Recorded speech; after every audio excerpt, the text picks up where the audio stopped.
সুনামগঞ্জের ধর্মপাশা উপজেলা থেকে বিএনপির আয়োজিত সুধী সমাবেশ ও ইফতার মাহফিলে গীতাপাঠকে কেন্দ্র করে স্থানীয়ভাবে তীব্র প্রতিক্রিয়া সৃষ্টি হয়েছে।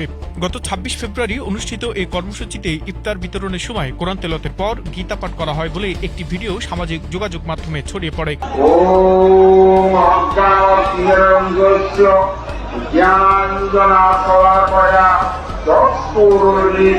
অনুষ্ঠানে প্রধান অতিথি হিসেবে উপস্থিত ছিলেন কামরুজ্জামান কামরুল, বাংলাদেশ জাতীয়তাবাদী দল বিএনপির সুনামগঞ্জ ১ আসনের নবনির্বাচিত সংসদ সদস্য। এছাড়া বিএনপি ও এর অঙ্গ সংগঠনের বিভিন্ন পর্যায়ের নেতাকর্মীরা উপস্থিত ছিলেন।